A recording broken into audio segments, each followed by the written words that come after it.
Greetings, ladies and gentlemen, and welcome to another podcast on this supposed live streaming channel. My re-invited guest today is Jared Trueheart from the Legends of Men website. For all of those who don't know you, Jared, could you explain what your work is and what you've been up to recently? Sure. So hello to everyone. I operate and I'm the primary author of legendsofmen.com. And here we go through storytelling, fiction, to to distill the masculine lessons from that fiction, and I also do some cultural commentary, and I just generally share my insights from history and literature and culture as they relate to manhood. And lately I've been writing a lot of stuff about more current culture, the manosphere, and including incels and it's stuff like that. You got it straight from the man, ladies and gentlemen. I'll put a link to his website down below, and I'm going to put a link to one of his more prominent articles for today's discussion. So, Jared, you recently wrote an article called... What was the precise name of it? 1 second. It's called What Killed Nerd Culture, SJWs or Pornhub? Thank you very much. Can you explain? I found this to be a really interesting article, and it's part of a wider discourse, which has been a discourse about nerd culture, nerds, geeks, and the general artistic and cultural climate we're going through. Could you go through what you said and the main messages of the article? Sure. So the meat of the article is highlighting a sort of two possible answers to the question of what defines a nerd. So the first possibility is that a nerd is defined by his interests. So if you like Dungeons and Dragons, if you like Minecraft a little too much, video games a little too much, nerd stuff, Lord of the Rings, anime, just nerd stuff in general, or what we would call nerd stuff, Magic the Gathering. So the first train of thought is that if you enjoy all these things, you are a nerd. The second train of thought is that the nerds are not defined by what they like, but by how they act. And that has more to do with a general lack of social skills, and sometimes people who are just awkward, rude, passive aggressive, they're know-it-alls, they have their glasses, they're out of shape in a big way. That is what defines a nerd. And the article about what killed nerd culture is answered by, generally speaking, how you define what a nerd is. So if you define a nerd by their interests, then what's killing nerd culture is social justice and wokeness and stuff like that. And my examples for that are the way that, for example, the way comic book characters get changed. So, they had Thor, and then they had a female Thor. And a really great example of this would be Marvel's New Warriors, which is so ridiculous. You'd think it's a parody. You'd think it's comedy, but you can't do comedy. You can't do satire anymore. It's real. The New Warriors is real. So if you go the first line of thought, then wokeness is killing nerd culture. If you go the second line of thought, dilution is killing nerd culture. And what I mean by that is that so many young men, especially, but even young women to a certain extent, are becoming awkward, rude, passive aggressive, antisocial, know-it-alls, and out of shape, of course, in a big way. And they just don't know how to interact with others. And the way I characterize it in the article is by saying that everyone's addicted to Pornhub. You know, nerds are addicted to Pornhub. Uh, People who don't like Magic the Gathering are addicted to Pornhub, and they're all losing their social skills if they ever had any. They're void of athletic abilities and just any attractive traits in general. And so what's killing nerd culture in that sense is that everybody's becoming a nerd. Everybody's becoming addicted to Pornhub and Reddit and you know and trolling on the internet and stuff like that. And where I stand on this is that the latter is what makes someone a nerd. And my favorite example that I used to give for this is Vin Diesel. He's a known Dungeons and Dragons fan. You'd never look at him and call him a nerd, even if you saw him playing Dungeons and Dragons and really getting into character of a paladin, or I don't know how those games work, but even if you saw him really getting into character, you wouldn't call him a nerd. The dude's built, you know, he's athletic, Successful. he's a successful, yeah, and he's a movie star, he's rich, he's charismatic, he looks good, so that's how I generally characterize it. The part which really struck out for me was the notion that everyone is becoming a nerd, and in a sense, the mega conglomerates of video games, role-playing games such as Wizards of the Coast, which does Dungeons and Dragons, the film industry. The implication is they're all trying to produce a nerd, or trying to produce a nerd culture within mainstream culture. And the reason I find this interesting is because I do remember watching a series of videos by a YouTuber called The Distributist, and he pointed out that, if all these big companies, they got together and they said, we need to create the perfect consumer, they would create a nerd, essentially. And that they couldn't even if they tried, they wouldn't be able to create such a good consumer. So it's an interesting point of view which I never thought about. And along with all the lockdowns which are currently happening across Western world due to the the coronavirus, we're all becoming rather antisocial in our activities. I have a question, because the article's titled "What Killed Nerd Culture." So, what in your opinion was nerd culture like before it was killed? I think it was more isolated, but strong in that isolation. And nerds, uh, part of the title is just to be a little racy to catch some attention. So We all do that. We all do that. yeah. So I'm not saying it's. I don't mean to say now that we're speaking. Don't mean to say it's necessarily dead, but it is altered, especially in the sense that it was isolated, uh, strong within that isolation, but also well defined. Meaning, like if you think of a typical high school movie, it's like, or even in my high school, it was really this way. All the nerds were in the library playing Magic the Gathering during lunch. And if you were a nerd, that's where you went.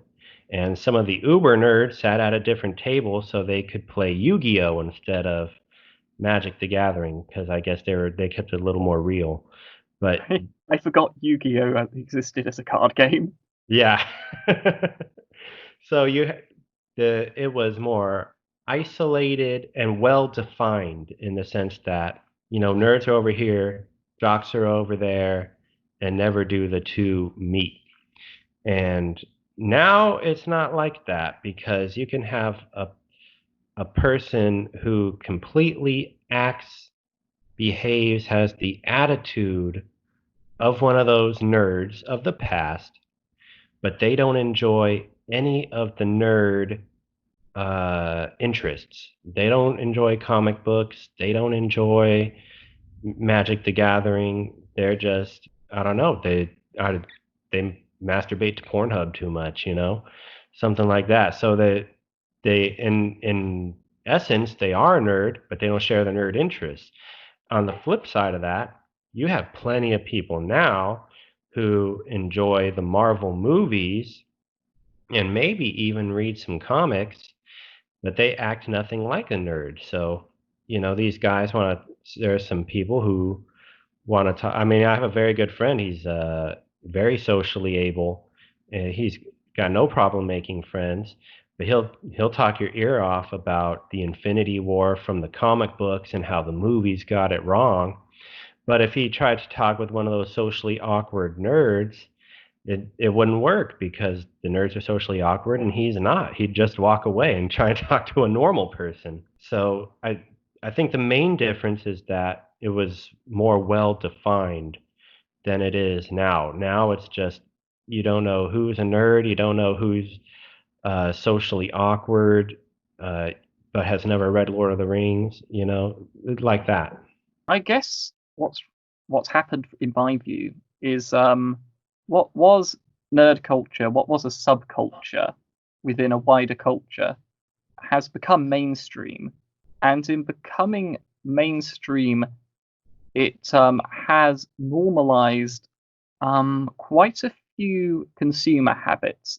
Have you been into any stores recently where you've seen, I don't know what to call them, they're like little models with massive heads and they're normally rather square, Oh, I know but I know soft. what you're talking about, but I haven't seen any recently in a store. Yeah, I and a couple of stores I've been into, I've seen these little these little, I don't know what they're called. I'm going to call them these big-headed toys. And these big-head toys, they're often of characters from Marvel and Star Wars, the new Star Wars, and all this lot. And in the past, right, these things would be bought by very few people, and you'd only find them in a few select stores, and they're really kind of useless. You just stick them somewhere and they just stand there. They don't do anything. And they're not particularly detailed. They're not works of art.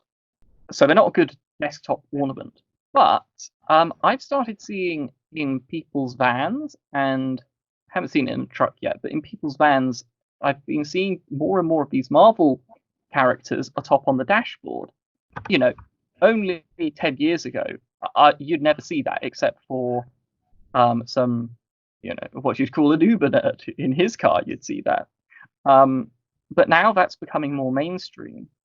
The consumption of these rather useless ornaments, but with its mainstream appeal, it's also become quite progressive. And this flips to the side of, well, now it's become so mainstream, you don't know what it is anymore, and the what you would call the nerds are being chased away by the changing atmosphere of what was once a somewhat separate subculture. Yeah, and it was separate, and I think they are being chased away. It's like they're losing a sense of identity. Now, why you would want that identity, I don't know. But on the one hand, though, I think the most nerdiest of it still has not gotten out. And my favorite example of this is Magic the Gathering. And I remember when I was in the Army, there was a woman who was in my platoon, and she was one of my soldiers. And she met a guy through a dating website while we were deployed. And, he sent her lots of things. And she was like, "Oh, this is great." And like they're gonna go on a date when she gets back to the United States. But then he started talking about Magic the Gathering and what cards he's gonna choose for his deck. And the rest of the deployment, she got packages from him, but when she got back home, she conveniently lost his number. And my point in saying this little anecdote is that the most diehard nerd aspects are still firmly within the nerds. So the Marvel movies are one thing, but once you get to Magic the Gathering, once you get to Pathfinder tabletop games or stuff like that, it's still firmly not in the cultural milieu. It's definitely a subset still. If you could have seen my face, I was just like, oh man. The- I feel bad for him, I suppose, but but let me tell you why you shouldn't real fast. Because uh, she told him, look, I don't care about that. I don't even want to hear it. It's not attractive. But he just want to, no, I want your opinion on it. And I like playing Magic because I play with my son. And it's like, dude, she's telling you what's happening here. And he just went on. He just wanted to live his nerd interests out through someone else. It's like, look, man, that's what makes you a nerd, is that is that you're too socially awkward to understand that nobody wants to hear about your nerdy interests. oh my word. Although I would challenge the idea that tabletop games are not getting into the cultural milieu, because there has been, I think, a fairly recent upsurge in the popularity of games such as Dungeons and Dragons and Pathfinder among the more general populace. And along with this development has also become what you could call the progressivization of the game, um, or attempted progressivization of the game, due to the fact that it can only be attempted because people can make up their own classes, make up their own worlds, make up their own rules, essentially. So, it's a lot more decentralized, but the attempts are there. Yeah, I remember reading not too long ago about a vampire tabletop gaming where it's got like races of vampires, and in their guidebook it said one thing about one race of vampires, and somebody said this wasn't socially woke enough, and then the people from the tabletop game company, they changed the rules or changed the history or some sort of something. They're almost all the same to me. I do remember years ago a sort of uptick in normalization of tabletop gaming, but that was connected to a lot of the vampire stuff that was big in culture. And Twilight, for example, Oh and no. I know other vampire stuff too. And uh, this is generally, in my opinion, generally supported by women who are attracted to vampires and the socially awkward nerds who want to be the vampires that those women are attracted to. At least in my little corner of America, I do not see at all any normalization of it. And my biggest example of that is that the tabletop gaming is still only done publicly in in comic book stores where they have like a game night and everybody meets to play their games. Yeah, that's normally the case. Most people, if they're playing Dungeons and Dragons, they're normally fairly normal and just playing behind closed doors with their friends or family. They don't need to be out in the open going, "Behold, I am, I am a mega fan of Dungeons and Dragons or Yeah. whatever." Which is That was a great impression. the major the sort of the kind of person who you see sometimes playing in, as you say, comic book stores or at these conventions. Now, I would like I'd like to move the conversation slightly. So it's cliche now, but we know that stuff is turning woke in the media, and it's so boring to talk about it. But I I'd like to discuss the reaction which is coming from what you could call the nerds or the fans of these nerdy films and media, such as Star Wars, um, because the fallout from that was pretty drastic, and it's happening everywhere. Like it's happening with Star Trek. Just name a franchise which is considered nerdy, and you'll see that something's going on there. Yeah. What do you make of it? Well, I remember at this point, it's got to be maybe 5 years ago, where the nerds actually took a stand against uh, their wokeness of their hobbies, and that was called Gamergate. And that was a whole fiasco, but essentially what it came down to was this one nerd was his feminist SJW nerd girlfriend cheated on him with her boss, and that whole love triangle was somehow tied into video game reporting, like reporting and reviews of video games.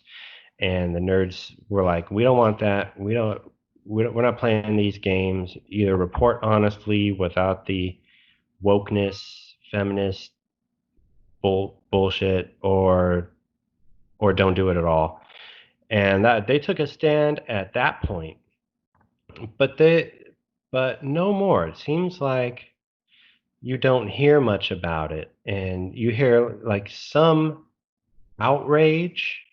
What I hear more is that you hear a little outrage over, somebody making or Marvel making Thor into a female for the comics. And then you also read that these comics sell very poorly, but you don't hear anything more than that.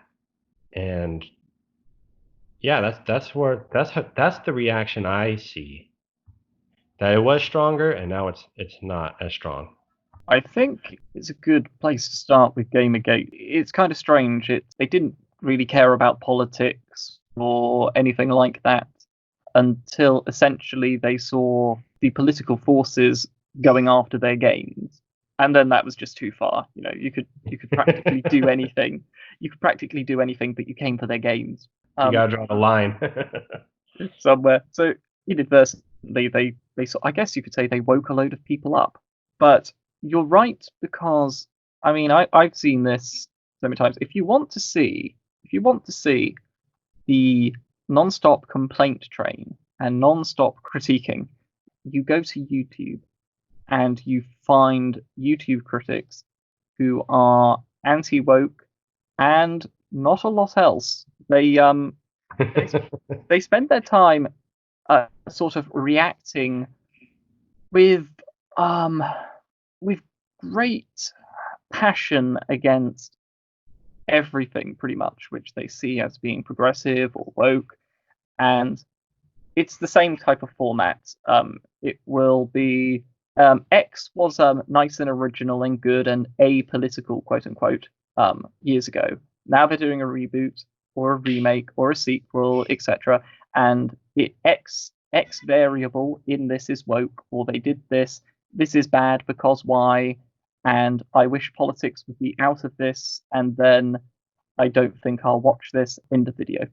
And it is a dead end. Yeah, there's a whole slew of these people who are they just spend their time being either outraged or just unhappy with everything they see, every artistic choice they see. And at a certain point, it's like, you got to choose happiness, man. You got to stop complaining about these things. It's also amazing that they have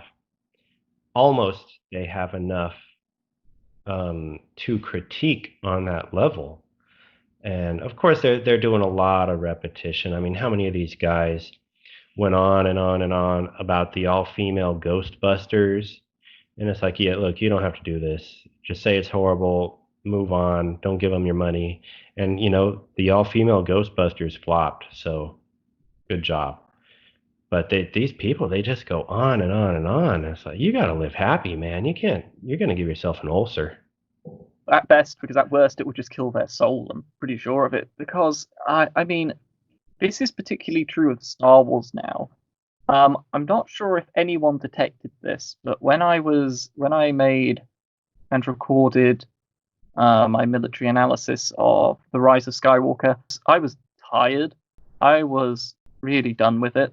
I was bored, tired, disappointed, and yeah, I'm going to choose not to care and not to make any more videos about it because, it's over. It's over. It's done with. It's time to move on.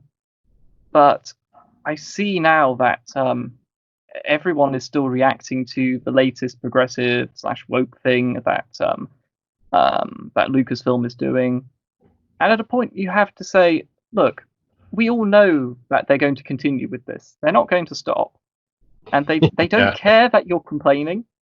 They've already like the media have already written articles about how the Star Wars fandom is dead, about the toxicity of the fandom. They've Yeah. basically just dismissed you, and they're not going to listen.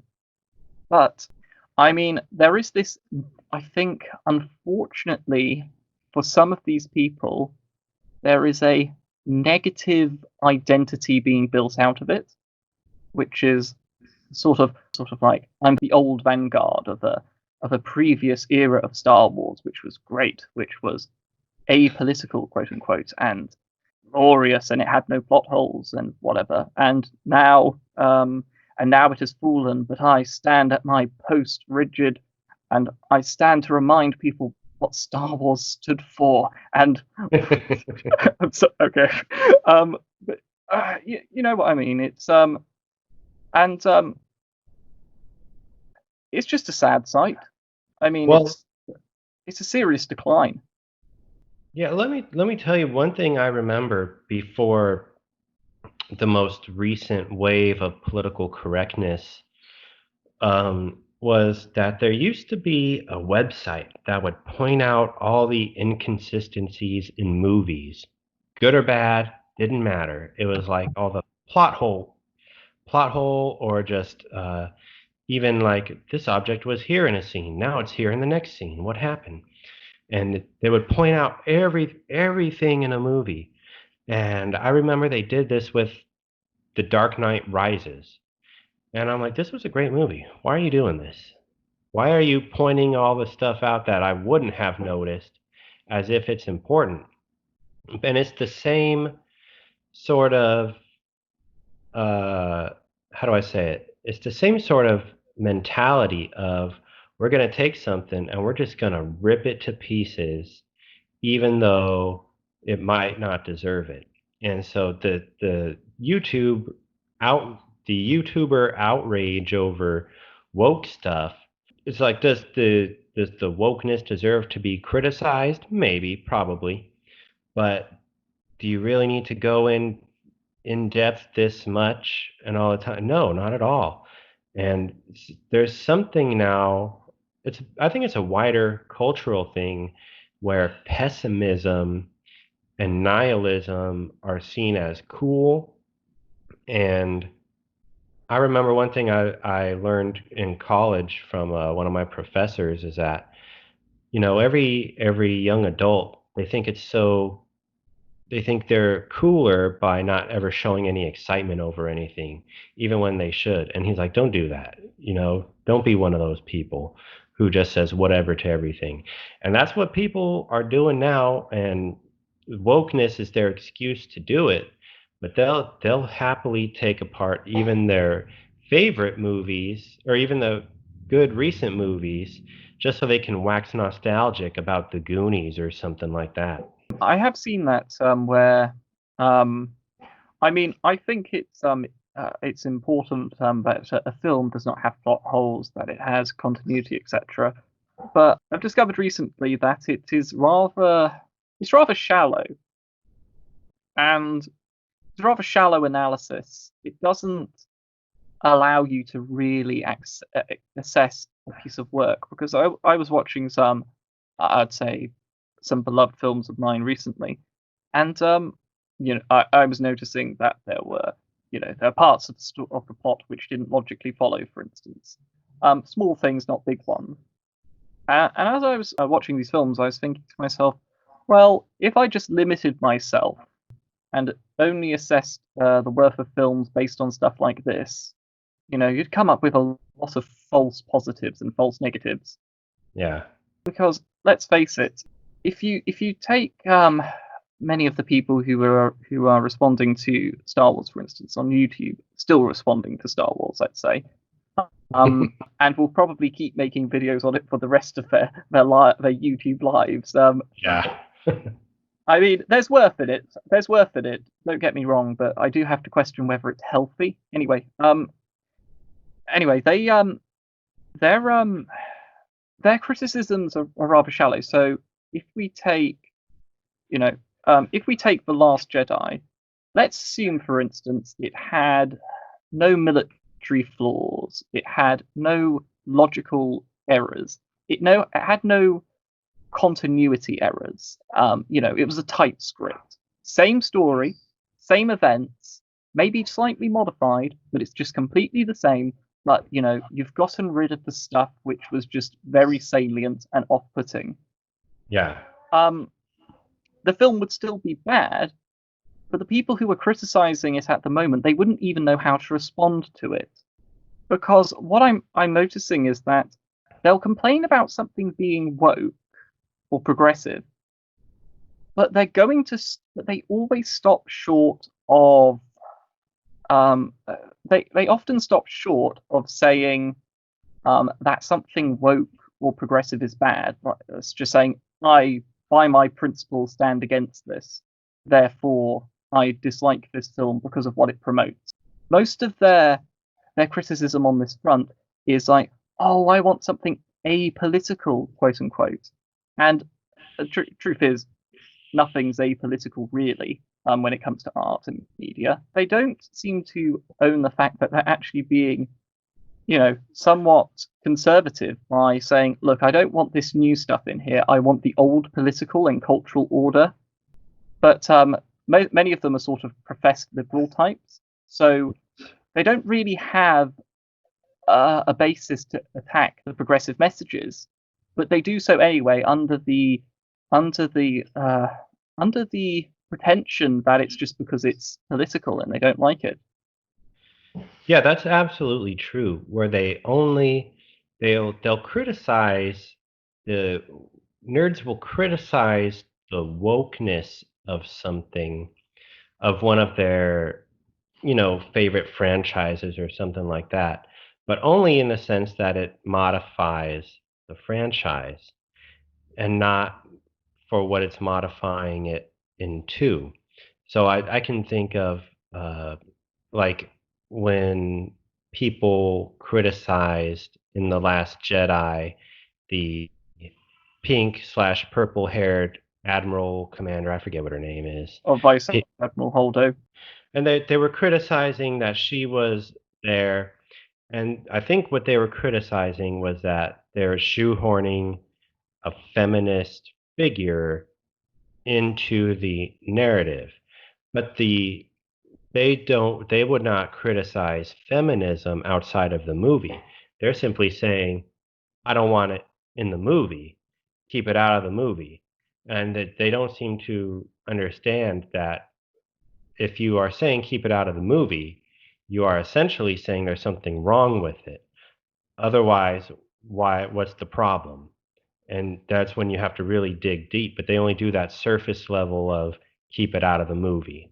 Yes, this is something I noticed recently. I'm not going to name names because when you name people, it always becomes personal, and I want to discuss more the tendencies. So I was watching / listening to a live stream reaction to a video made by a progressive critic on YouTube, and there were 3 of these other YouTubers who make critic videos, but they're not progressive. They're the typical people who criticize Star Wars for its plot holes and its wokeness.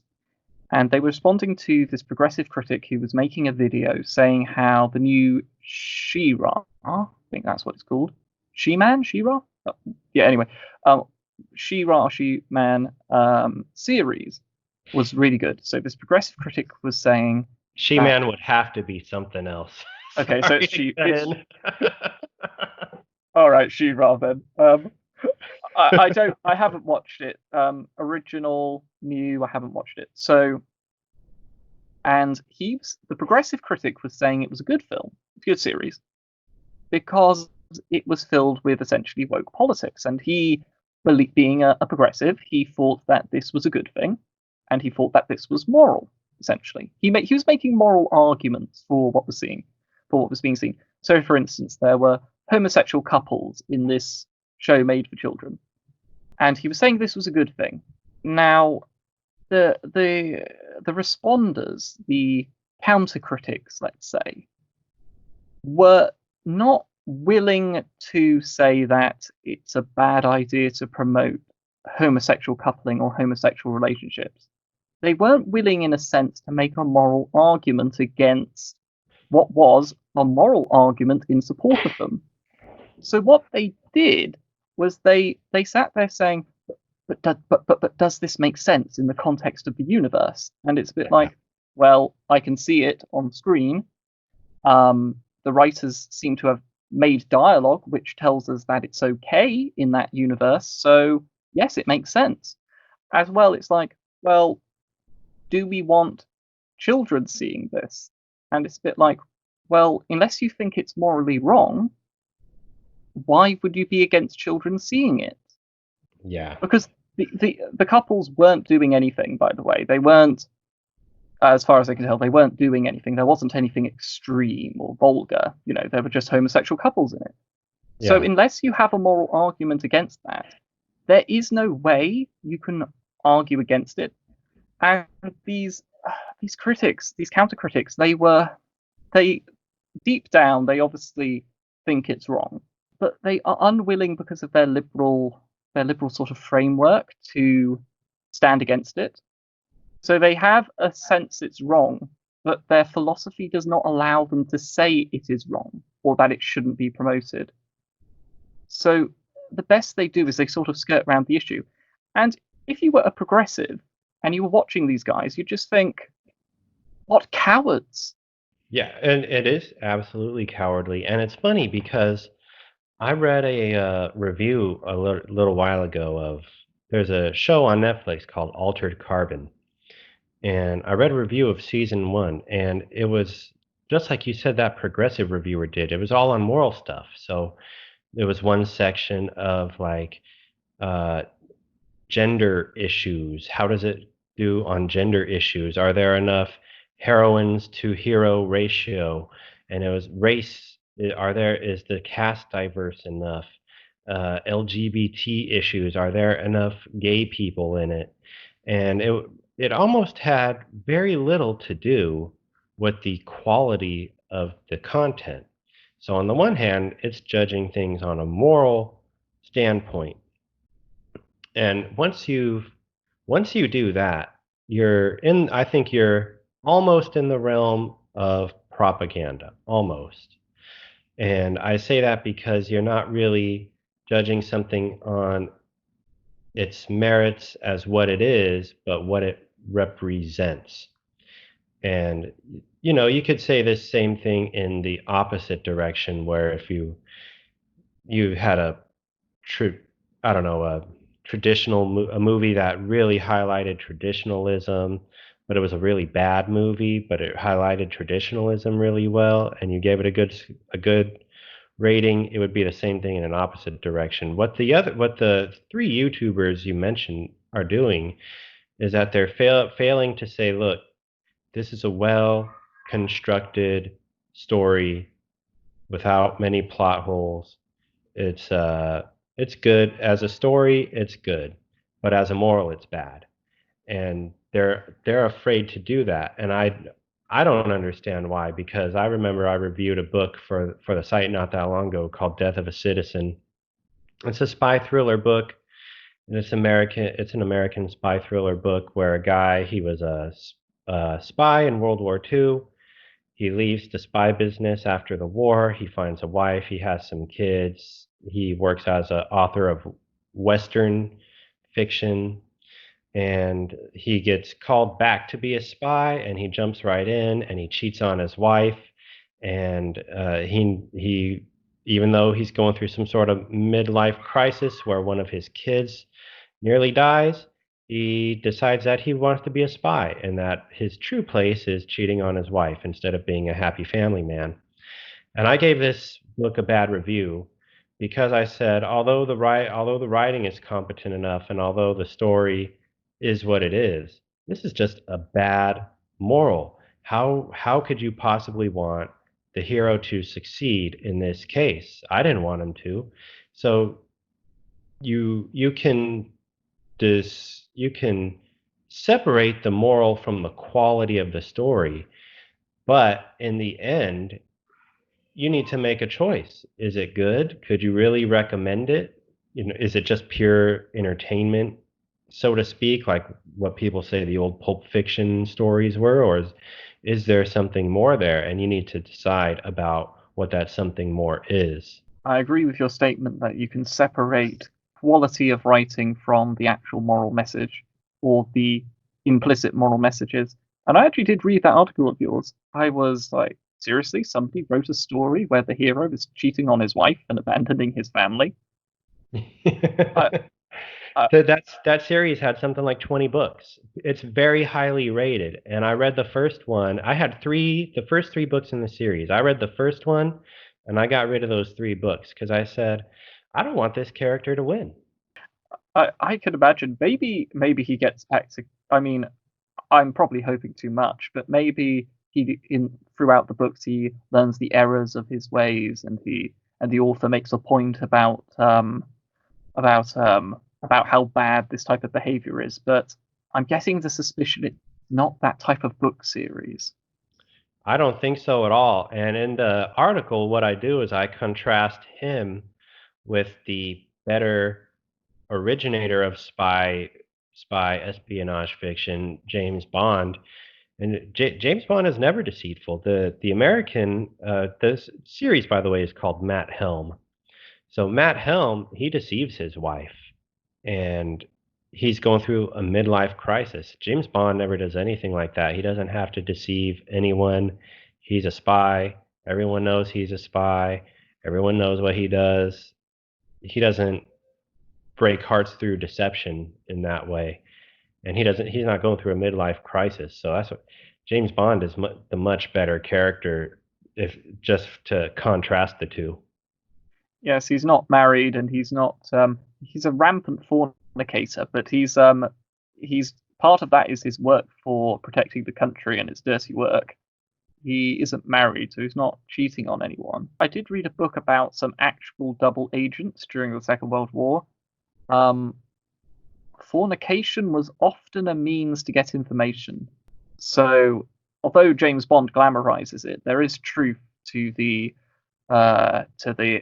stereotype of that spy who's sleeping around so that he can get contacts, get information.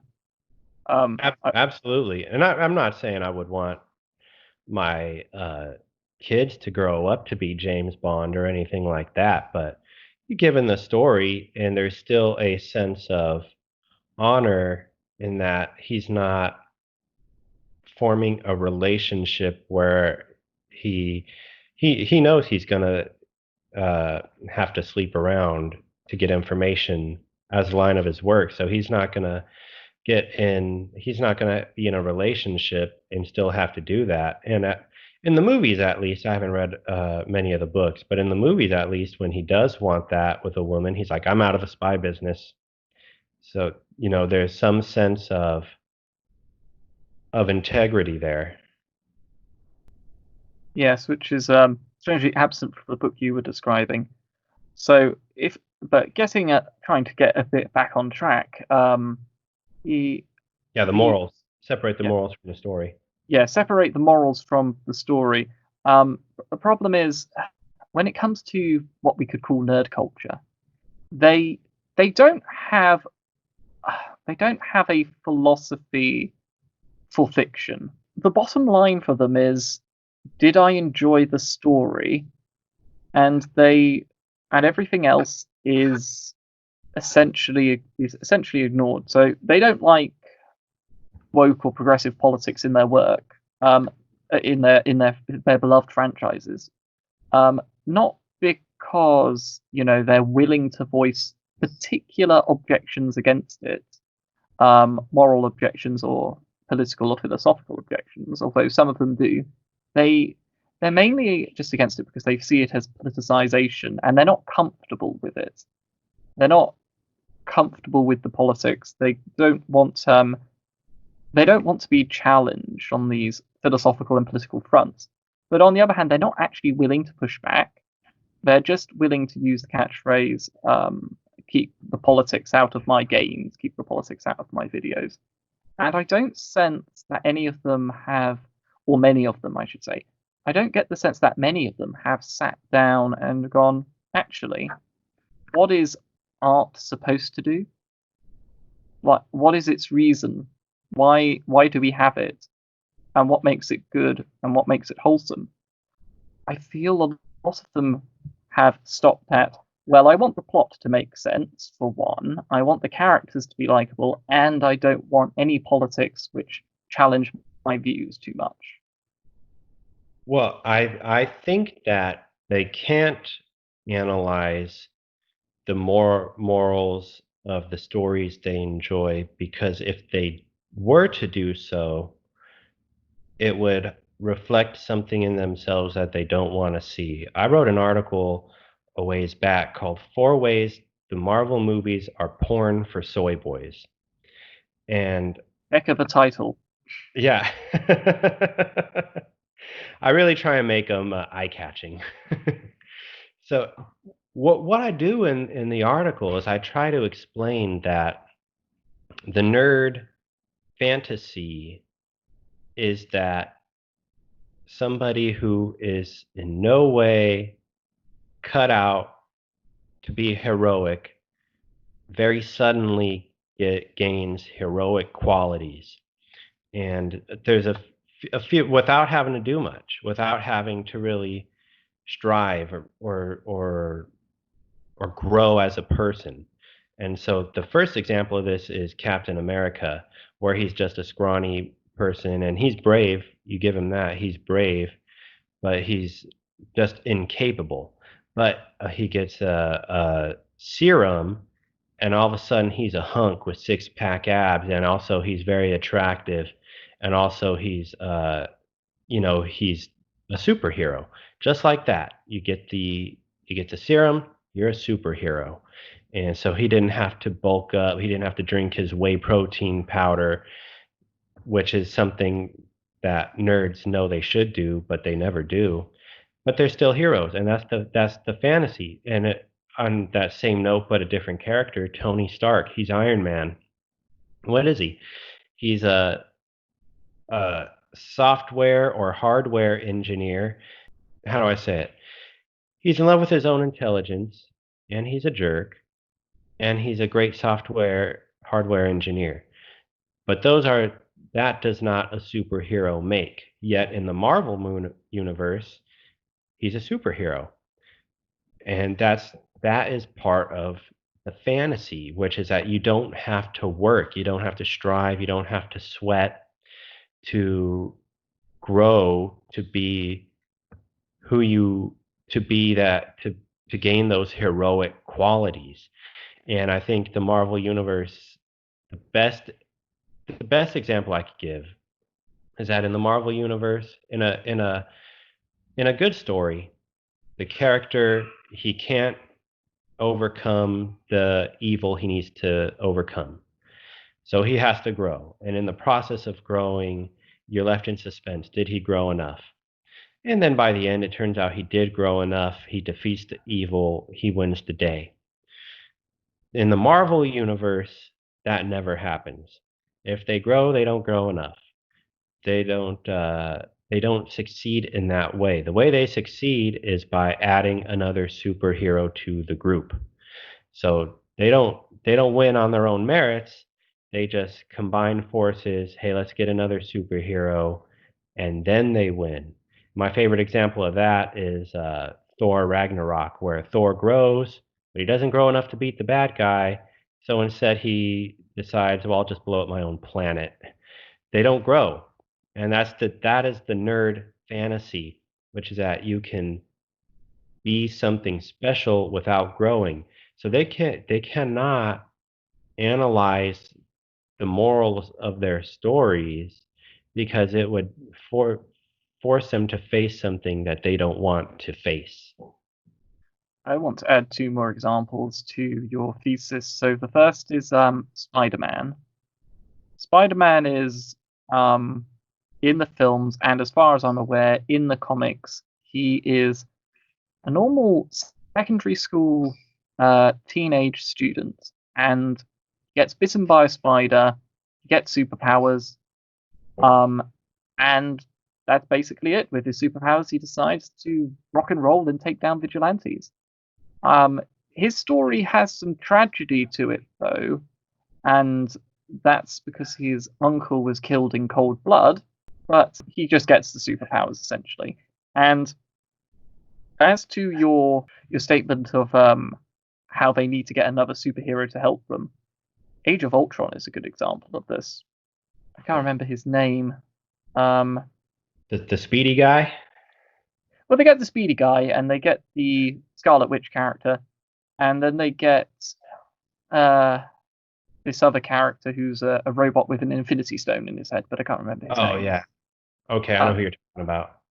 I mean, on the one hand, I like stories where it's about a group of people, not maybe you have one particular protagonist or hero, but a group of men or a team working together to fight the enemy. Like one of my favorite films is Seven Samurai. So, um, but I agree that there is this thing where it's like, oh, we um, we just need another superhero and then it will work.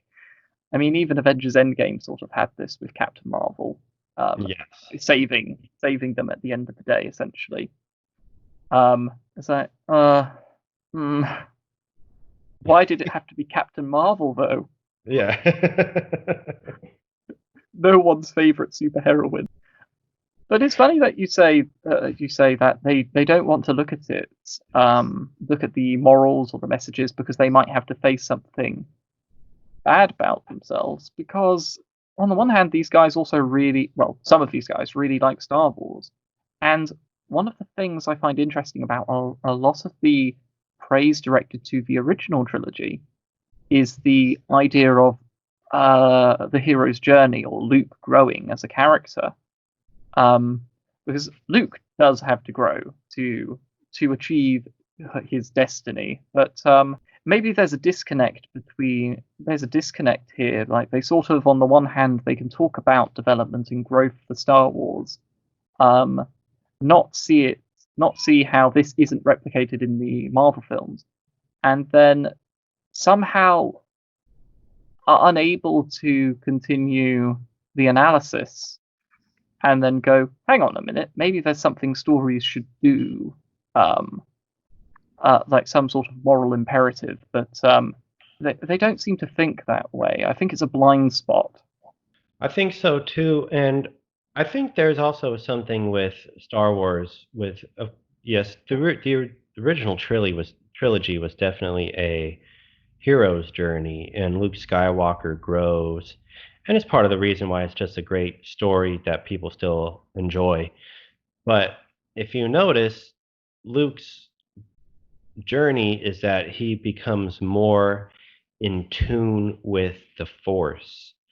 And what is that? How do you do that? And some of the ways you see it is where he's wearing the blindfold and he's got his lightsaber out and that little ball thing is shooting lasers at him, but he's so it's like it's very ambiguous and it's uncertain how you grow.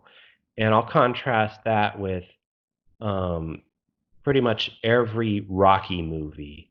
In every Rocky movie, it's a hero's journey. Each one is a hero's journey. And you see Rocky grow by his training montage. And when he's you know, running with Apollo Creed on the beach wearing a half shirt, or when he's in Rocky 4 when he's in Russia and he's running to the top of the hill, no pain, no pain. You know, so it's like take a pick of it. Now, I actually like both franchises, the original trilogy and the Rocky movies, but you take your pick as a nerd, which appeals to you more, and you don't want to lift a wheelbarrow full of rocks, just to get punched in the face by Dolph Lundgren. So it is true that Star Wars had some growth, but it's not the growth that they could possibly replicate. No, there might actually be something to that. I do remember watching the training montage for Rocky One and going, yes, that is what a prof- a professional boxer would have to do, or someone who wants to be a professional would have to do. Ooh. Yeah. Yeah, drink your eggs. Drink eggs. I'm trying to think now. Yeah, I think there could be something to that.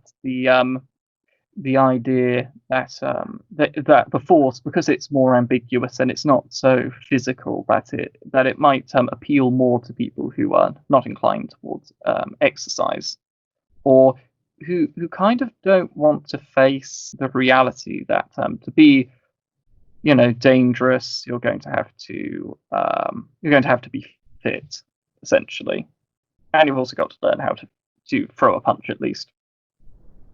Yeah, and it's really, I remember I went to Robert E. Howard days a few years ago. Robert E. Howard is the creator of Conan the Barbarian. And at Robert E. Howard days is a festival in his hometown in Texas where Howard scholars congregate once a year, and they have panels, and you can look at the original Weird Tales magazines that had Conan, stuff like that. And I remember they had a panel where it was all about Conan, tabletop gaming, and video games and stuff like that. And I wrote about it for the website. I wrote a review and I said, I don't think Robert E. Howard would be proud of Conan tabletop games, because one of the speakers said that if Howard were alive, he would be a tabletop gamer. And I said, I don't think Howard would be proud of that at all, actually, because I think Howard would want some people to emulate his character. He would want people to emulate Conan by being more physical, by taking life by the balls and just really going for it, instead of fantasizing fantasizing about being physical and fantasizing about being brave. He would want you to actually do it. And I think that's the difference between what a nerd is and what a regular person who enjoys nerd stuff is, well, maybe not that dichotomy, but that's nerds for you. They, rather than be the things that they could be, they want to fantasize about being things that they can't possibly be. Yes, there's probably something there. I suppose the real question is, I mean, how does one fix this? Because we have a big problem here. So the the culture is becoming increasingly degenerate, Yeah. and nerd culture is going a similar way and has become mainstream.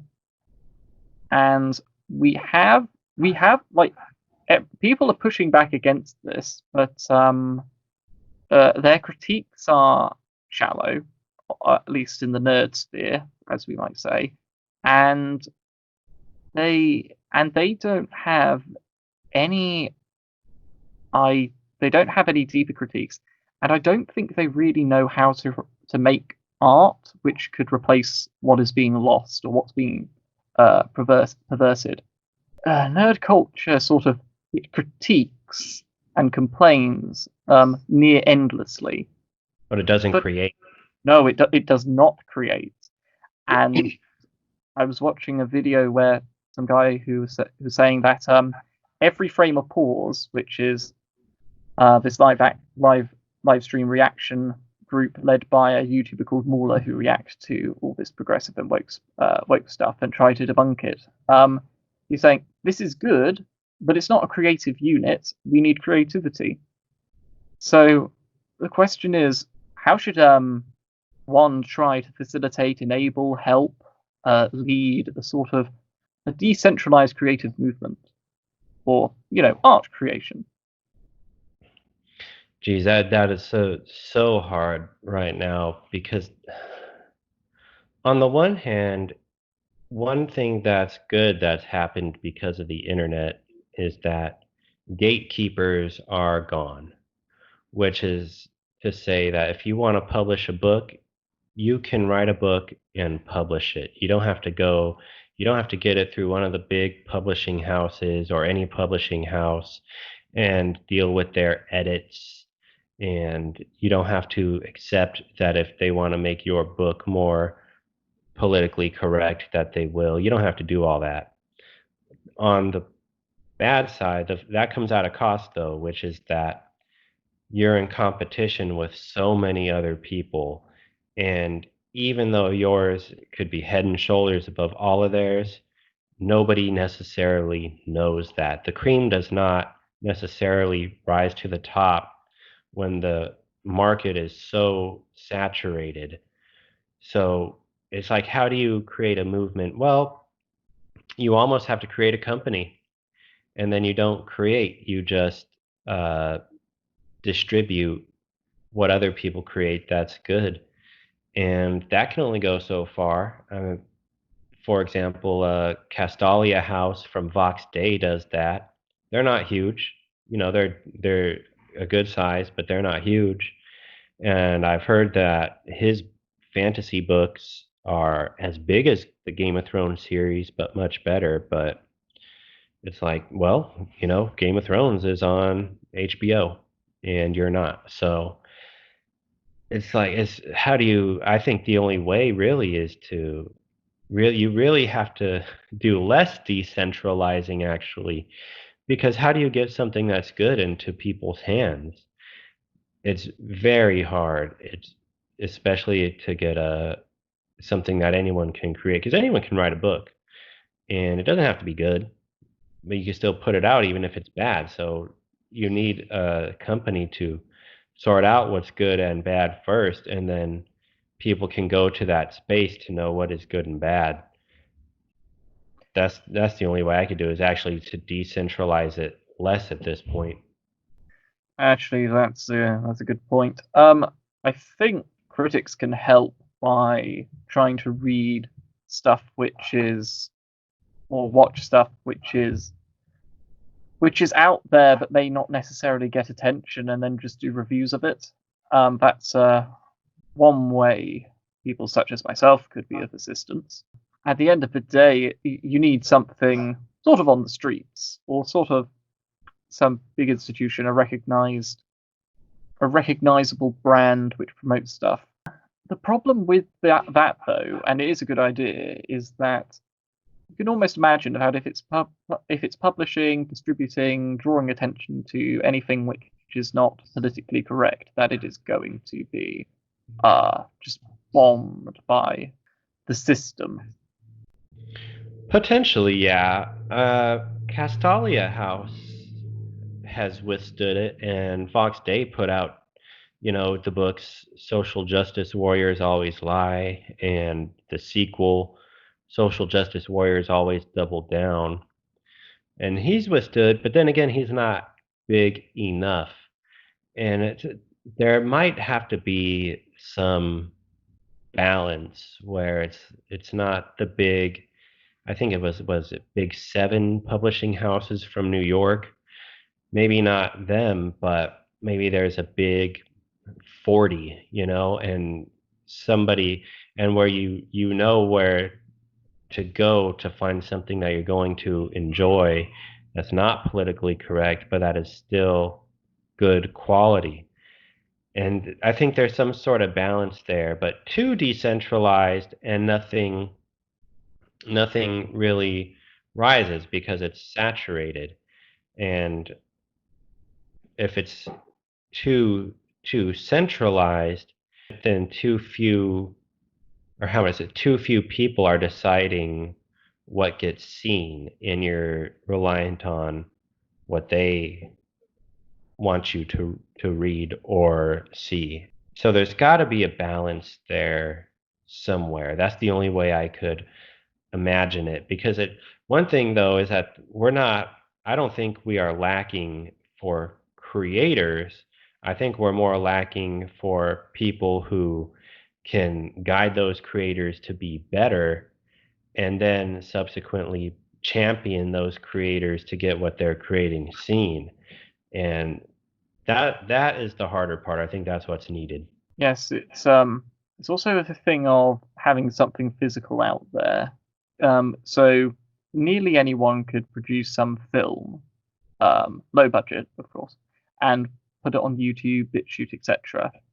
But it will always lack something if you can't get it on, let's say, DVD, or you can't see it in cinemas. It will always lack something, and that is a big problem because it's also the thing about traditional publishing. Apparently, something I read was suggesting that traditional publishing, so hard books, were becoming more popular than ebooks for the first time in a while, due to the fact that well, the suggested fact was that people were getting tired of fake news, and they wanted the books because they felt more authoritative and felt more trustworthy. Yeah. And I think there's something to that explanation. But if you've only got ebooks for the most part, or you've only got films on YouTube, it can seem rather unreal, let's say, or out of reach. Yeah, I think the choice to go with real books is part of a sort of rebellion against our digital age, and especially for people who know that too much screen time is bad for you. It's like, okay, when you read a book, you don't want to be reading it from a screen too. And I think that's kind of what I suspect it is, because a hardback book is also probably going to be published in ebook format if it's coming out anytime in the last 10 years. So Yes. it's not to say that it's more or less trustworthy, because it's the same book in digital or hardback. So is the hardback more trustworthy? Of course not. But I think people are just they're like, okay, you're not gonna make me addicted to my smartphone to even read at this point. I'm gonna take that back.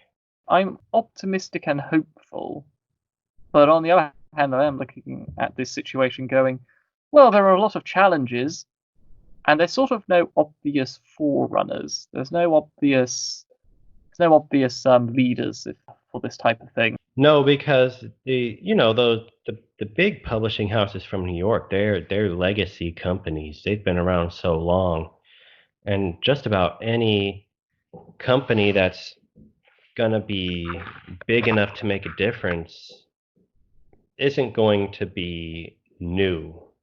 They're gonna need to have been around for a long time. Or if they're in their beginning stages now, we won't know that they're gonna be big until, a decade at least. It requires a lot of capital. It requires a lot of resources, and it's like, how do you get it? How do you can't I don't think you can rightly do that. I think the best you can do is offer creators some good quality advice of how to make things better, and then at the same time try to promote what is good out there from independent authors.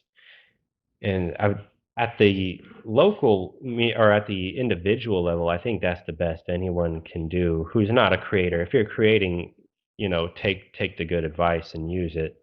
But if you're anyone else, I think that's the best you can do. Yes, unfortunately. Unfortunately, a lot of us do not have the influence, the resources, all the time. But on the context of advice, sorry, on the subject of advice, what is a generally good piece of advice for creators? Because I was thinking about this, and I was thinking, how can I get this really concise, a really concise phrase which would help creators push back against the rubbish we're seeing? And the thing I came up with was just write wholesome stuff.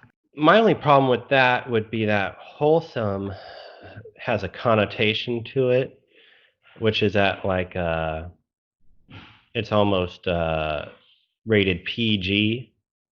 Now, of course, that's not true, but I think that's where people get the idea.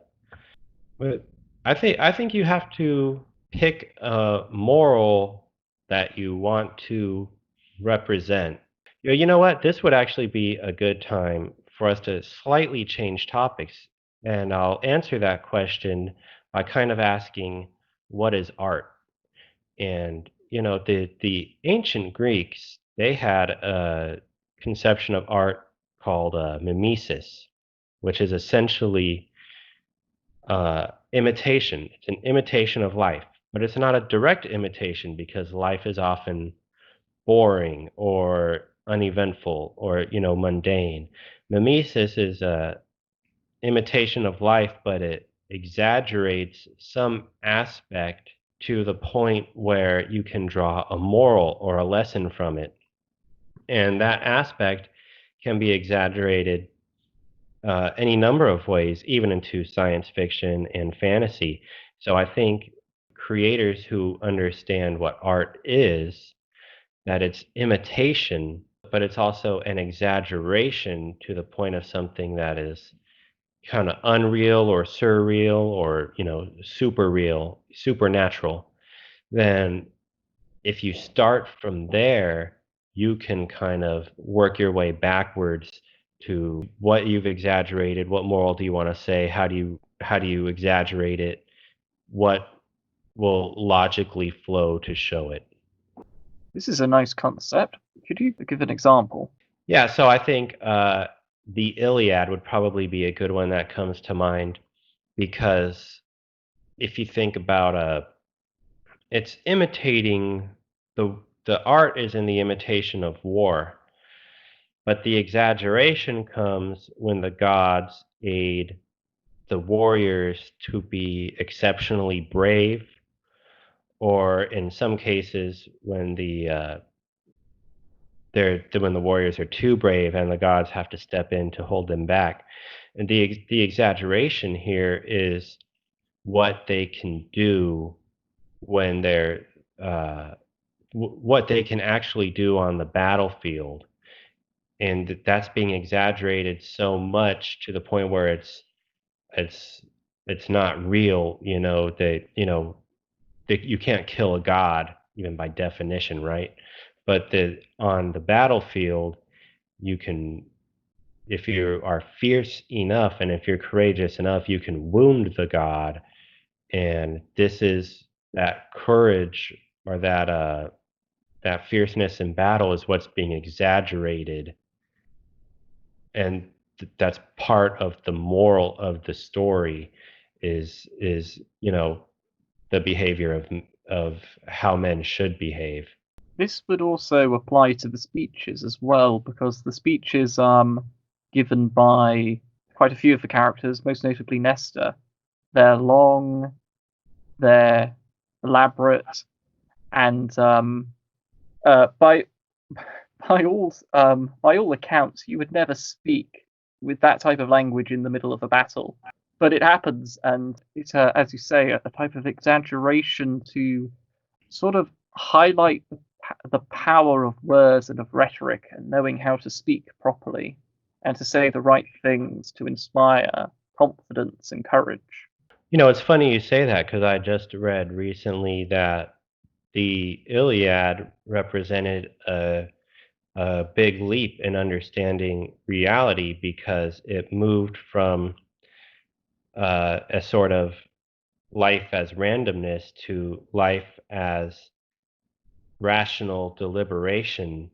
And the speeches in the Iliad are the example of that, where people don't just leave it up to chance. They don't just leave it up to the gods. The Greeks, they debate, and they speak, and they hear each other's speeches, and yeah, they're long, and you wouldn't think to hear that in a battle, or possibly be inspired by such a long speech, but that is exactly what happens. One thing about art is that, and this does relate to the wokeness of art, which is that it has to be grounded in reality. And that grounded in reality means it's an imitation of life. So, probably my favorite example is when they have a 110-pound female warrior beating up the 220-pound experienced beefcake warrior, and she kills him. And so this is not grounded in reality. This is not an imitation of life, and that you need that imitation, which doesn't mean it has to be boring. It doesn't mean it has to be free of supernatural elements, but you need that imitation for it to work. Yes, this is the issue where you have to, on the one hand, present ideals, and then on the other hand, you've got to make it realistic or somewhat plausible by the nature of the world, so that the universe follows its own laws, and you could see it being real almost. Like you could almost believe this place existed, which is something which Tolkien in his essay on fairy stories talked about quite a bit. The the idea of trying to persuade the reader that this world could exist, that it could exist, that it could be real. But for that to work, as you've suggested, it needs to make sense. It needs to have some basis in reality. Otherwise, otherwise you get something which is just clearly wishful thinking. Yeah. I'm kind of reminded of this painting, this particular painting by, well, actually, multiple paintings by Soviet artists during the time of the Bolshevik Revolution and the reign of Lenin and Stalin. There's one picture where Lenin and his Bolshevik party, they're on a stage and they're addressing a crowd of workers, and obviously everyone loves Lenin in the picture. Yeah. If you had to judge Bolshevism just by that and nothing else, you'd think it was amazing. But of course, it had no real basis in reality. Even if the workers, universally loved the Bolshevik Party at the start, even if that were the case, they certainly were less enthusiastic by the end of it. So it's clear wishful thinking, to be honest. Yeah, history has betrayed those artworks, because we know from historical records that people didn't worship at his feet. They weren't grateful. And why would they be? I know, especially in our like section of the internet, we all have more or less mixed feelings about Professor Dr. Jordan Peterson. Yeah. But he did say something I agreed with, which was art really needs to explain something and explain the world better. It really needs to explain what's going on rather than be wishful thinking. Yeah, I couldn't agree more. And that's the part that's the part that becomes exaggerated in in that's the element that's exaggerated in a good story, that will become the moral or the lesson. And that's hopefully what you take away from it. And if it's a good story, that is what you will take away from it. And it's not, for example, in the Iliad, it's not hard to come away from reading that kind of inspired to be courageous, or to see the value in courage. And you should, I mean, I did, most probably do, who've read the Iliad.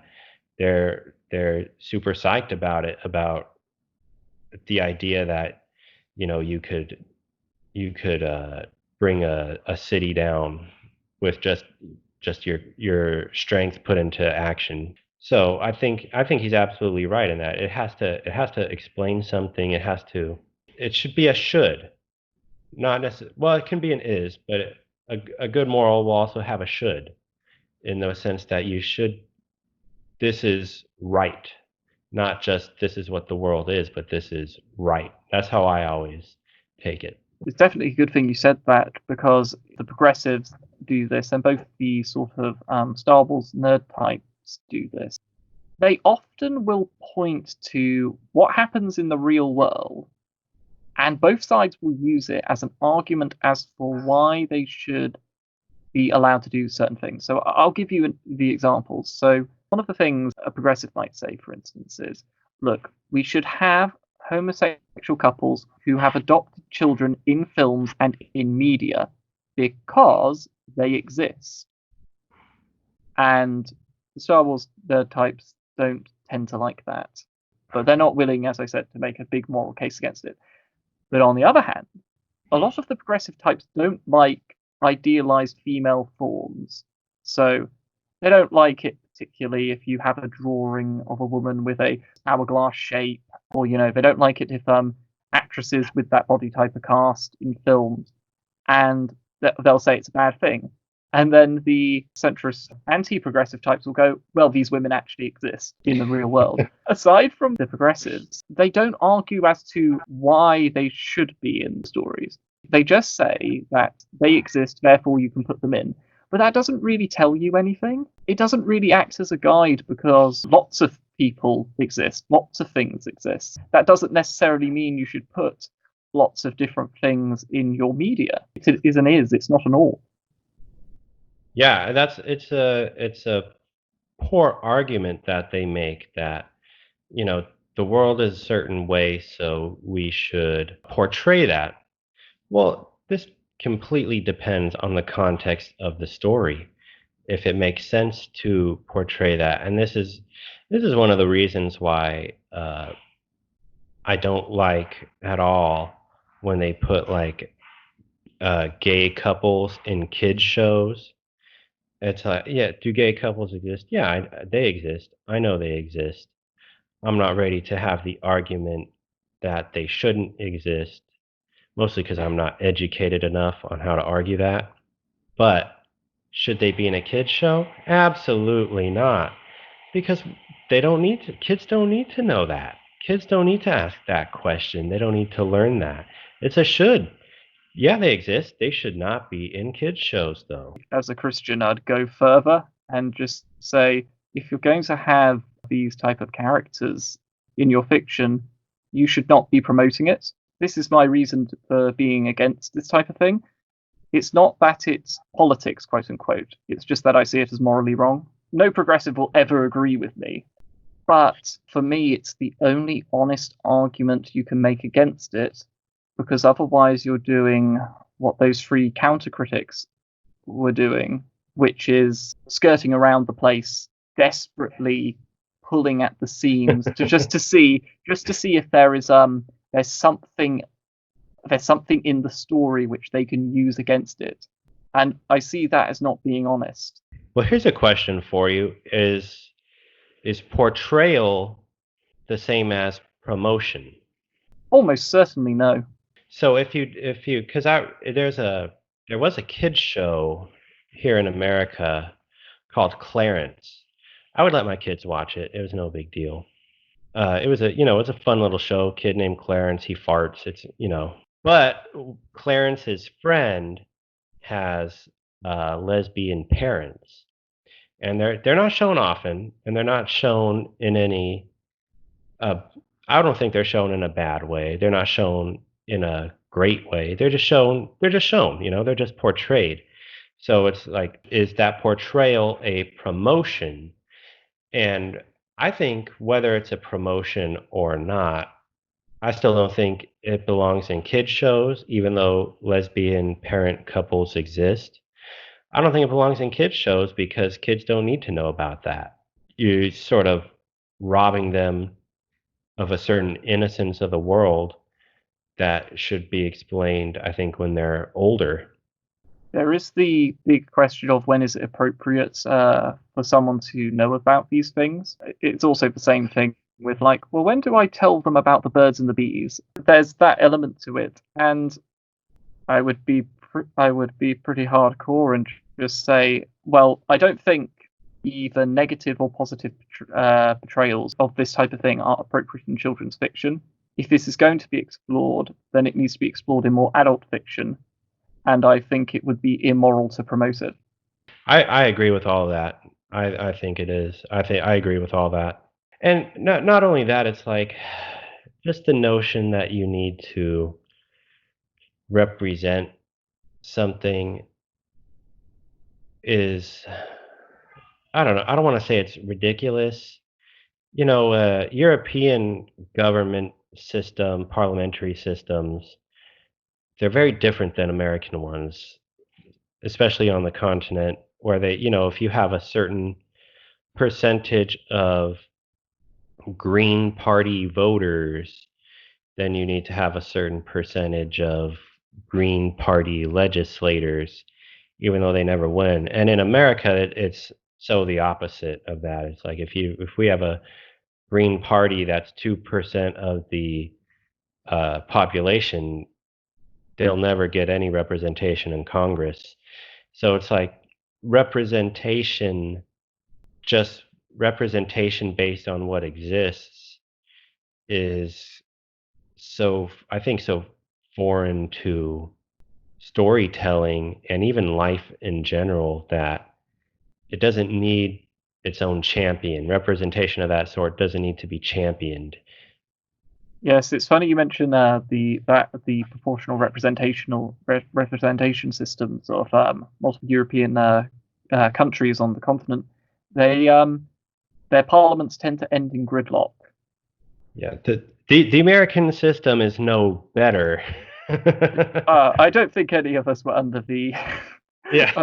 under we're pretending it's like, oh, the Americans, they've got it. Yeah.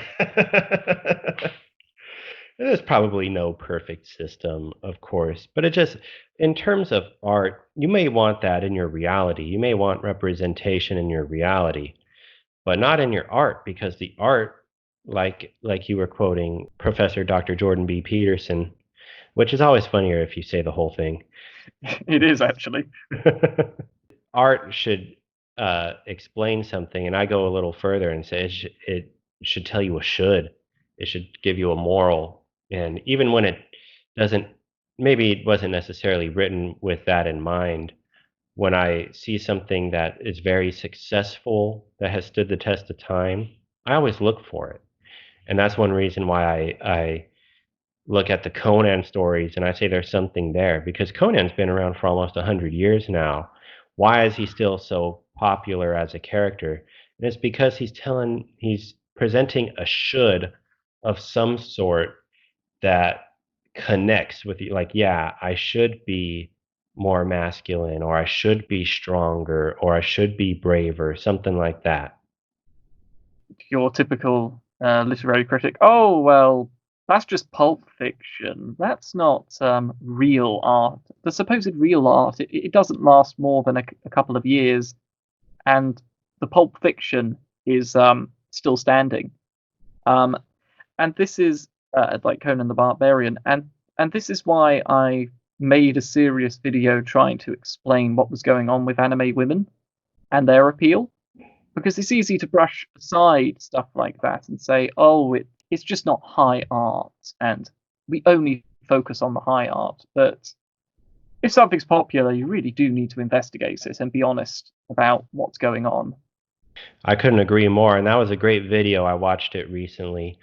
Let me ask you a question, since it's a hard turn, but I watched the video and I was so questioning one thing, because one of the arguments you make is that uh, males and females are becoming so ambiguous, or excuse me, not ambiguous, but androgynous.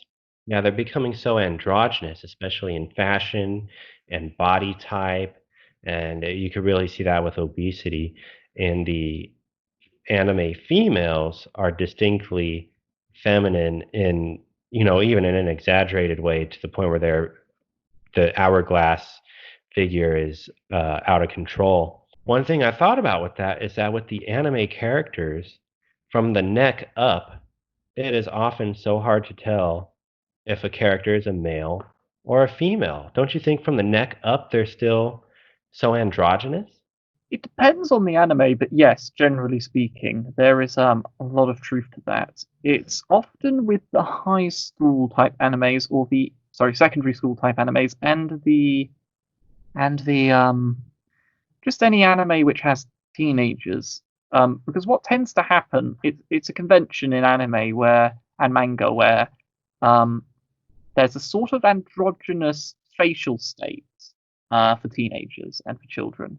And then as the characters grow older, they become more defined. So if you watch anime and read manga with adult males, the eyes change in shape and size, and their chins become more square and more prominent. Whilst the females, their faces rarely change. The thing is, though, is a lot of anime series are made for teenagers and aimed more or less at teenagers, and that is why there is this androgynous state. And I do wonder why they keep doing that. I don't get it at all. Why would you want? I mean, they have the females look like females, really female from the neck down, and then the boys and or the males and the females from the neck up. It's like they're the same. I'm not quite sure why that is the case. It may just be as simple as convention, but it is a strange thing. Somebody pointed this out though when they were looking at my video. They said, "Hey, you know the gate box advertisement you have at the end with that waifu in a glass bottle? Well, look at the guy. Doesn't he strike you as a sort of androgynous type in his appearance?" So it could be that these type of shows are aimed at men who and boys who it sounds really judgmental, but who aren't especially masculine, and that's why. I knew a guy in high school who collected all kinds of anime, and he had like thousands of hours of hentai on his computer. Was not at all masculine, not even a little bit, except for maybe his facial acne. I Well, mean, I'm sorry, it's just stereotypes. yeah. With him, it was absolutely true. You saying that now made me think of him. It's absolutely true. He was, uh, I think he gave up because he was short, and short people always feel like they got a rotten deal, which, in a way they do, but if you're short, Yeah, you got to really work out more. You don't just give up. And he just gave up. He was like, he became a teenage porn addict before such a thing existed. And it's really funny because remember, if you the YouTuber you mentioned earlier about how nerd stuff makes the best consumers, I think that's absolutely true, especially when you consider the kind of Japanese otaku shut-in types who, if for those who don't know, it's a Japanese nerd who's shut in to his apartment or room and just consumes anime and buys stuff, and somehow they get money to buy stuff. I don't know how. I don't know how they get money to pay rent or anything, but they do, and all they do is consume. They consume stuff online, and they buy the little anime female figurines, and they are definitely the ideal consumers. And I wonder, I wonder if these consumers are the sort of people who take the waifus, quote unquote. yes, that would be my guess because it would be I would be shocked if I went to a community of men and women where they were all happily married, and then they were telling me husbando and my waifus, and I'd just be like, wait, what? Um, aren't you happily married? It's like, yes, yes, but we have husbandos and waifus. I mean, some people will point to the exception where there's actually that going on, but it just doesn't happen in a community of happily married people. Generally speaking, it just doesn't. No, Um, but I wonder about the unhappily married. I forget where I saw it yesterday, but there was this is, and I don't want to change the subject too much, so I'm just using this as an example. But there was a OnlyFans girl, and she posted something on Instagram or Twitter or whatever, and the screenshots of the comments under it were ridiculous about how much money they donated to her. And one guy was like, "My wife is really mad at me because I haven't taken her on a vacation like I said I would, but the OnlyFans donations come first." I'm like, "What are you thinking?" It's almost, it's like surreal. We live in a surreality. And Clown the world. dude's yeah, the dude's giving money to some OnlyFans uh, prostitute instead of going somewhere with his wife. It's like a waifu would at least be cheaper. Oh my word! And here I was thinking that they were only incels, Can a married man be an incel? I don't know. pseudo incel maybe. Uh, Yeah, it really is gross, and he was proud of it. Yikes! This is why I'm optimistic about a new art revival, but I'm pessimistic about society at large. I think there's going to be a great art explosion in the next few years, but I'm not sure what society will look like when that happens. Well, there's a lot of rebellion against society. So I think that's the good news, which is that the next big artistic explosion will probably be a rebellion against all of this.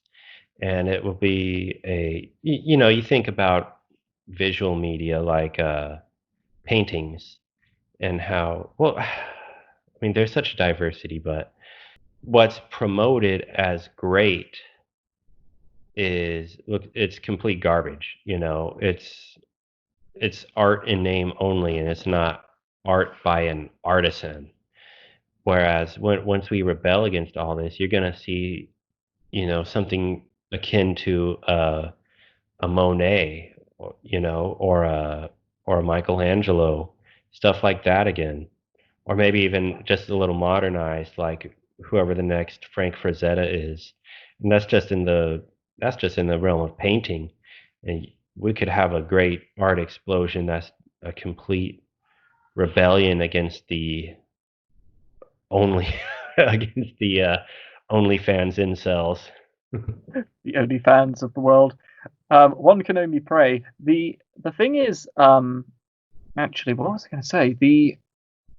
I think the thing we should stress, or one thing I think creators have to keep in mind, right, is you'll never recapture the past.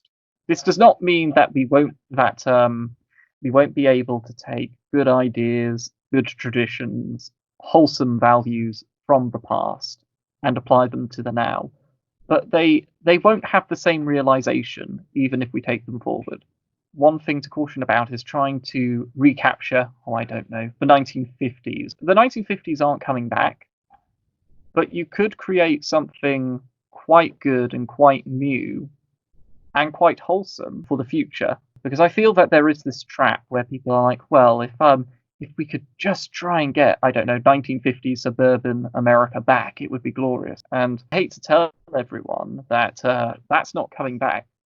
Well, absolutely right. And the people who want to create or recreate 1950s, I think what they lack is the language or the understanding to say that they want to bring back those timeless principles or timeless values that you saw in the 1950s, but that we lack today. So, you know, just for example, the nuclear family, a husband and wife who stay with each other and who are, hopefully in love, but at the very least amicable, and that they have their kids, and maybe there's some extended family nearby. You saw that in the 1950s, but it wasn't exclusive to the 1950s. But that's the sort of thing you want to bring back. And what was that? What will that look like? Well, the danger, I think, in saying what will that look like is that you are going to have a weekly Zoom meeting with your extended family. And then we Yeah. say, yeah, exactly. And then we say, well, that's what it looks like in the 21st century. It's like, no, it can't look like that because that's a farce. That's a falsehood. But what it could possibly look like is some family member who is successful, or maybe even a group of family members pool their money together, buy land, and live on the land with each other and somehow support each other through that.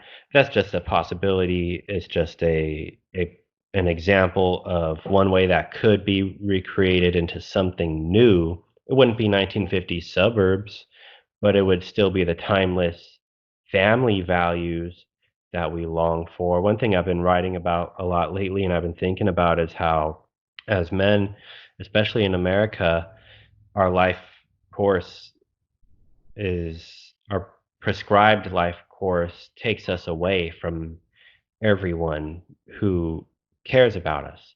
So, if you go to, and this is partially a kind of middle class thing, or you're going to do it if you want to be in the middle class, but you go to high school, go to college, then you get a job, but you get a job wherever the job is, and that's probably in a city. And your friends, they may be in your hometown, or they may have gone to some other city as well, and you never see them anymore. And you're definitely not by your family because they weren't in the city. And if they are in the city, you lived in a different part of the city, and it's like you never see them, you're isolated.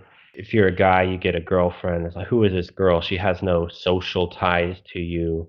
So you both feeling lonely, you get married. Years later, you get divorced because it was only a marriage of convenience to feel better, and there were no deeper social bonds. And then you get bitter, and then you drop out of you become black pilled, or however you want to say it. And like, this is the life course now. So how do you rebel against that? Well, moving to the suburbs isn't the answer, but being near your loved ones or the people who love you, that is a rebellion of sorts. And if you can find a way to make that work, that will be an answer that is sorely needed. I mean, you'd be silly not to do this, not to be near your loved ones. I think this is why Christians have a really good big help in the church, as the church allows for deep social bonds. Christians, they'll go to church, they'll speak to people at church, they'll make friends at church and develop some real social bonds, actually. And of course, church is a weekly thing, and sometimes more than a weekly thing, obviously. And so that's asset there, which is why even going to church, whether you're a Christian or not a Christian, is also an act of rebellion against Globo, Homo, and Clown World. Yeah, I couldn't agree more. And it's also a sense of community. Oh, So it's like indeed. these people are not your friends or family, or you're friendly with them, but they're not your friends.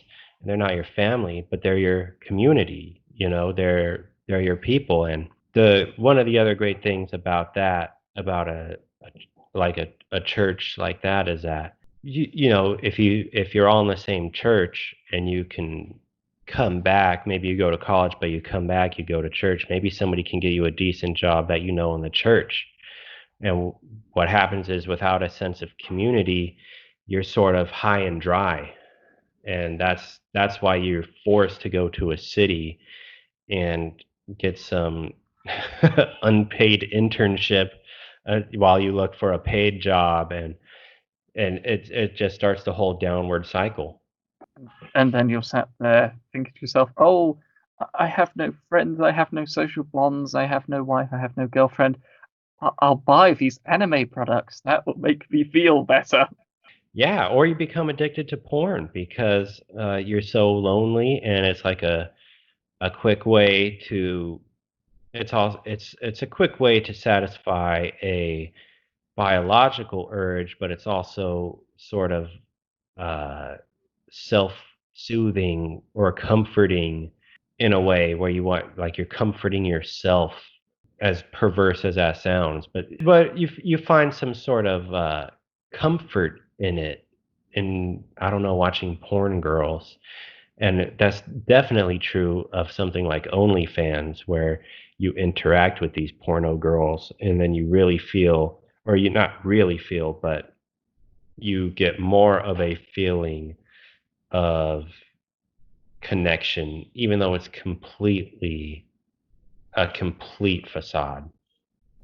Definitely, this is why I felt the need to stress in my last video that what people are really after with anime women and waifus and the like is a sense of romance, a sense of romance, intimacy, and connection. Right? They go for romantic objects, and I think that's what Only Girls fans kind of provide, or in the most superficial way they provide it. Because I mean, it's gross.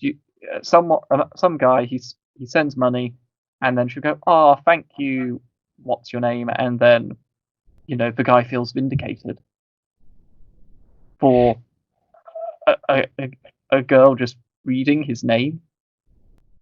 Yeah, remember that story I told you earlier about the guy who left a message where he said, "I my OnlyFans donations come before the vacation with my wife." I forget where I watched it, but in that same clip, a oh man, I just lost my train of thought. Oh man, what was I gonna say? Take your time, but it's just like such a torturous rabbit hole. At the OnlyFans? Yes, I don't watch or read anything about OnlyFans. It just pops up on Twitter all the time. Yeah, and nor should you. And the OnlyFans rabbit hole, it's more of a statement of, oh, that's what I was gonna say. Okay, so we're talking about people who donate to feel like they are connected to the OnlyFans girl. And so the OnlyFans girl posted a picture of her with her new wig. And the guy commented underneath it that he said, "Tell me the exact price of the wig. I want to donate it to you so that I feel like I bought you the wig." And that's the sort of, on the one hand, these guys are so pathetic that you don't want to empathize with them, but they have to be so lonely and so misguided to have reached that state. And it's the loneliness is, I think, what drives them to this. Uh, it, there is so much going wrong there, but oh, it you really do hope that trained psychologists are on the case, along with psychiatrists and counselors. I don't I think I don't think the answer is psychological so much. I go back to the, and I think you'll agree with me. I think I go back to the, it's made famous by Jesse Lee Peterson now, where they have to forgive their mothers. They have to go back and they have to forgive their mothers. And if they know their fathers, they have to forgive their fathers. And in doing so, they will release something that they've been holding on to that holds them back from believing in themselves to the point where they can change themselves for the better. I think it's spiritual in that sense. There certainly is a spiritual malady going on. That is almost certainly true.